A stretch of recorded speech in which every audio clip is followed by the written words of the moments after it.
Hi everybody, Tim Hughes here. I'm the CEO and co-founder of DLA Ignite. Today I've got with me Dr. Stephanie F. West, and we're going to be talking about her book, S.O.A.P for Success. So it's not about soap, but it is about soap, but you'll understand. It's a simple method to manage your business and revitalize your mission. Stephanie, thank you so much for the book. It's partly autobiographical, isn't it? And also talks about, it's really practical as well, isn't it? But anyway, before we get into that, where can people find you? People can either find me by just hitting my LinkedIn or drstephaniefwest.com. Excellent. Yes. So you're actually you're a trained vet, aren't you? I am a veterinarian. Yes. Why don't we talk about your origin story? Every framework starts with a problem.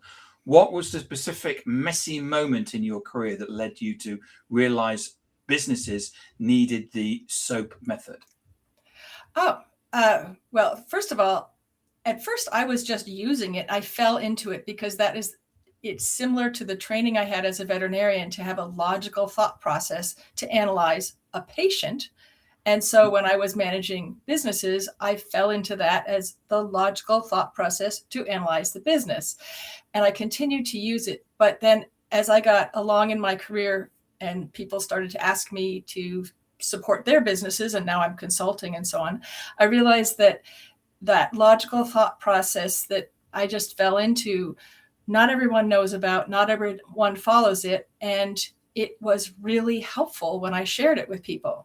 So I thought, well, just because I'm having luck with veterinarians and the workshops I give them and the consulting, there are other people out there that have mission-based businesses that they really, really love, that are having difficulty with just managing it. And yet this method was a pretty simple way to just organize your thoughts and get moving.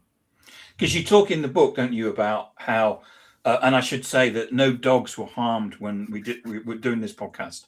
Say a dog got run over and it came into you as a vet. There's a whole bunch of things that you would immediately look at. Is it bleeding? Are there broken bones? And what do you start trying to fix first? And that was the thing where you sort of went, if I can do this for animals, I can also do this for business as well, isn't it? Absolutely, because what a lot of people do in personal life as well as business is they keep a to-do list. So all those little problems just come down on that to-do list, and it's that never-ending, anxiety-producing list that never gets done, never gets finished. And many times you feel like you're always chasing it. You've got the most urgent problem, and these other things that you know you should do aren't getting done. And my system is organizing that and then prioritizing it.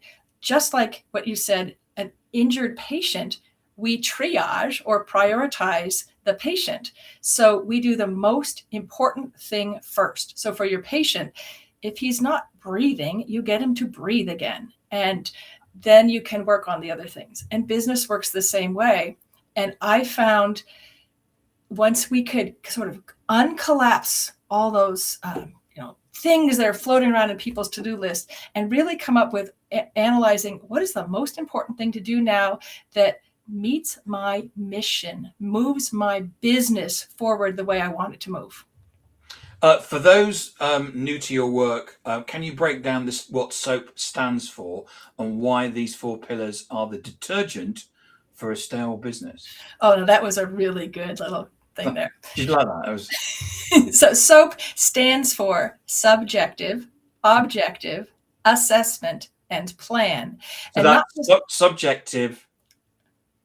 Go through that again. So subjective, yeah, which would be people related, things that you can't maybe measure. So company culture would be a subjective idea. How your clients or customers think about you is a subjective thought. What your social media reputation is a subjective factor. Now, you can measure some of those, but a lot of them you can't. And then objective is measurable and third parties can see that your profit and loss is this, or your revenue is that, or this is your turnover rate. But so what we do with SOAP is review your business with subjective factors, which are often ignored. A lot of times we focus on the balance sheet or the profit and loss, and maybe you should focus on what your inventory is, which is great, needed, necessary, but we often miss the subjective. So that, in fact, your book about social selling was a whole pile of subjective information, but moving everything forward. And that's why I love that concept, because you are focusing on an area that a lot of businesses miss. But you collect the subjective and the objective, list them in a problem list. And at first it looks like your to-do list. It's kind of scary. Then the third part is assessment. This is what the veterinarian would do when that animal is in front of them, figuring out what is the most important, looking for patterns. So if your turnover rate is really high and your overtime is really high, maybe those are related. You start to pull things together. So instead of doing individual pieces of your list, you're starting to pull them together and make bigger problems. Then that part of the assessment is you analyze these in relation to your actual mission. We all have tons of things on our list that are important to somebody and maybe important to you someday, but they're not urgent now and they're not really moving towards your goal. So that's what you pull those out and create your P, or plan. And now that you have an action plan that you can move on. Because you talk in the book, don't you? And it's a very practical book, because you use your experiences of you were, I might not get this completely right, but you were newly qualified. You went into a practice. You were basically given an opportunity to do an out of town one where the boss wasn't there and it wasn't making any money. Pretty much. Yeah. Right. Okay. And what you did was, and you go through in the book about how you used the SOAP process to get that back on its feet, didn't? Right. Yeah. And as I said, that wasn't conscious at the time. I just did it, and only afterwards I'm like, how did that work? Yeah. And then I realized what I had done, and that was focusing on some of the subjective factors, actually, which made me, which was a brain storm for me. The favorite book for me was when you went into a business and you found that somebody was on the take. And you played an interesting political game, because you couldn't just say you're on the take, because you needed to get evidence. But it was through it was the way that you applied the process again. So there was the process that you were doing in terms of the overall business, and then there was this one little piece where you knew something dodgy was going on, and therefore you applied the process again to actually come up with a plan to make sure that little issue was solved. I think that little issue was yes, it absolutely was solved. Yeah. And in a sense, I used the SOAP method in two different columns, because on one hand I was using it secretly to figure out what I was going to do, to figure out what the embezzler was doing, who it was, find the proof, get him arrested. But the other part, I still had to run the business, and I couldn't let anybody know that wasn't my sole focus, because I couldn't let the embezzler know that he was being examined. So I used SOAP to just keep my brain focused. So the revitalization gap. Many leaders manage their businesses well, but have a dead mission. Why do you think the mission is usually the first thing to lose its luster when a company grows? A lot of times it's very easy to take care of the things that are in front of you. So that when somebody is squawking at you because that thing is very important to their department or their issue, as a leader, the trap is run and get it fixed, because they're loud or it's obvious or it's scary. The squeaky wheel gets oiled is Exactly. And what ends up happening is you got a lot of wheels running around, and you rightly feel overwhelmed and like you're doing nothing, but yet you're busy all the time. What's missing in those is mission. Mission is, why are you here? And my contention is that businesses started because there was something that you wanted to either make or bring to the world or make a difference. That's the why the business started. Now, as it goes along, sometimes the administrative details just bog it down and what becomes the mission is, I'm going to get that report out, rather than, no, wait, we wanted to make this particular widget, or we wanted to make this difference in the world. So going back to that, actually, that's where I had the success in my, as I talked about in my book, pulling it back to the mission. And sadly, sometimes that means you don't handle every crisis. You actually put some aside and say, that is great, but that is not our mission. Yeah. It's about focusing on, it's about getting in the swim lane really and working out what the mission is. So simplicity versus complexity. In a world of complex hacks and AI-driven tools, your book advocates for a simple method. Why is simplicity actually harder and more effective than complexity? I hadn't thought about it that way, because even when I was teaching at a college level, I prided myself on taking complex information and bring it down simple. If you can understand it simply, you can always expand. The hardest thing I ever did in school is I had a professor that made us do a 1-page paper every week. That was hard because you have to bring it down to the pith of the idea. So that's why I think simple means the extraneous stuff is gone. You can add it in. You can add in the fluff. What is the key reason you're there? What is the one thing you need to do to make the most difference right now? So how does a busy entrepreneur apply SOAP on a Tuesday morning when everything is on fire? Is this a long-term overhaul or a daily habit? I've done it both ways. So I have a workshop I do for strategic planning, which is the longer term. You use this to figure out where your business is going. But I personally, last night, I wrote my list of various things for myself that I was doing. I quickly organized it like a SOAP for just what I'm doing right now, like what's on my top, basically what you said, the Tuesday morning list. So it's really scalable. You can do it. This method is a thought process, and this process can be for what your to-do list today is. It can be for I'm going to start a business. What's my business plan? What do I want to do with this business? And everything in between. Because in the book, you start off with the fact that you were using it in what was a vet practice, and then you went and got an even bigger job. And I was really pleased that you went through and actually qualified the fact that they because it was kind of too good to be true, but you got the job.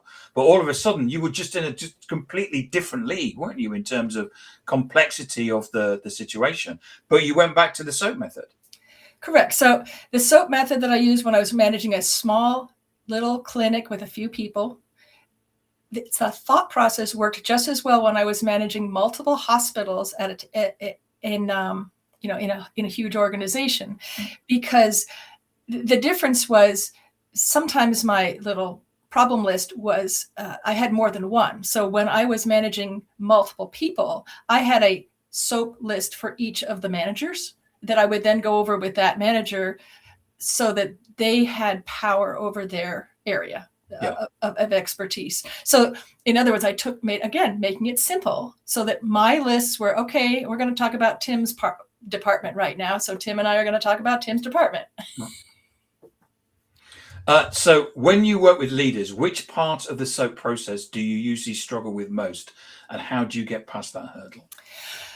Well, it actually depends on the individual leaders. So I find that a fair amount of scientifically minded people like veterinarians are really good at the objective facts, because that's what vet school makes you focus on. Yeah. And maybe a little weaker on subjective, just because we haven't had the training. So at least in that field, it was subjective. But I've also sort of helped some friends who were not scientists And it was the other that for them, the subjective, they're all about the clients, the customers, their employees, and how they feel. And then they're struggling with, I don't know how to price my goods. I don't know, whatever the thing. What do you mean by a profit and loss? So it's tailored. I actually do. I really tailor my consulting to either the individual leader or the individual organization. You talk about revitalizing the mission. How much of the S.O.A.P method is about business health versus the personal mental health of the founder? Actually, you're brilliant because it's both. In fact, in my book, as you may recall, in the subjective factor, I said the very first lens to look at is you, the leader, or you, the manager, whoever is doing this, because sometimes it's us. And I think I had a couple examples in the book where you mentioned when I went to like a larger group, the first thing I looked at myself, well, the first time I went to a large group, I said, oh, I've managed a small team. I don't know how to manage a large team. I got training for me on how to manage a large team. Yep. And then later when I was managing multiple entities, I said, I really need to up my delegation game. And then I learned how to do more delegating. So yes, the leader is actually the first one to look at.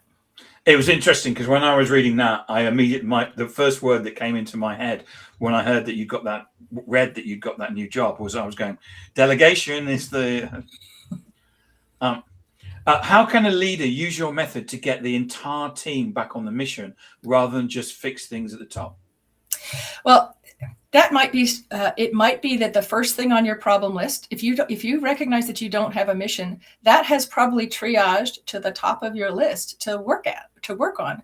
So there's a whole bunch of ways to do that, working with the team, working with just the leadership, but going back to why your business happened in the first place. Or now you mentioned AI, things are changing now. Maybe the way you did something before and the direction you were going is no longer what you're doing. That's not bad. Just time to rethink, reorganize, and possibly hone your mission. I totally agree. I think that with AI, you have to completely look at the business again. Anyway, success looks different today than it did 10 years ago. How does the S.O.A.P method help a business stay clean and adaptable in such a fast-changing market? Well, the S.O.A.P method I used for the long term, like I mentioned, for strategic planning. But as you talked about the embezzlement example, it's really good for emergencies like crisis. Because remember, a veterinarian, it might be day-to-day exam. Okay, we have a dog that needs a vaccine. We have a cat that needs some medicine. But then something comes in, like you mentioned, the hit by car. You can't. It's no longer time to be slow and care. You need to find the key problem, work on it right now. So the S.O.A.P method works great for crisis and for making yourself go, figuring out what you need to do right now to make the difference and keep your business alive. And if a listener feels overwhelmed by their business right now, what is the one thing that they should do in the next 24 hours to start the S.O.A.P process? Well, the first thing is they need to buy your book, don't they, Stephanie? What's the second thing they need to do? And they can listen to it too. There's an audio book if they're. Is it in your voice? Is it? It is in my voice. Okay. So I have the audio book. I have it's an ebook. So there's lots of ways to get the book, and it's short. It's a quick read or a quick listen. Yeah, it's not War and Peace. Yeah, because I know that business leaders don't have any time. Yeah. So they need to just what's the key points? In fact, I have key takeaways at the end of each chapter because I just want you to focus on. So the one thing that you do, maybe after you've done the book, but be really complete in figuring out what all the issues are. Like brain dump yourself, put them all on your problem list. And you talk in the big job that you had a big spreadsheet, didn't you? Or multiple. I did. Yeah. I actually had a spreadsheet because I could sort it. Because then what I do is then you start looking for those patterns, put them together. So rather than the 5 different things, as an example, I once was going over where there was a whole lot of problems in one particular department. But when I looked at them, they were failures of management of that department. So the one fix was to get either train or replace that particular manager, and all the other problems help themselves. And that's what the best thing is. If you can figure out what that one, it's a keystone, and then lots of problems fix themselves. Stephanie, thank you so much for coming on and talking about your book, S.O.A.P for Success, a simple method to manage your business and revitalize your mission. So if I wanted to buy a copy of this, where can I get it from? Well, it's on all your major booksellers, but if you're not sure, you can go to drstephaniefwest.com. And if you click on the order now, it has links to your favorite bookseller. Okay, so I can get it from Amazon as well. You absolutely can. Okay, and where can we find more information about you, Stephanie? Well, my website or this LinkedIn. So drstephaniefwest.com, or those people who are watching on LinkedIn can just find me on LinkedIn and message me right away. And your details will be in the show notes. Your LinkedIn URL will be in the show notes. Excellent. Thank you. Thank you.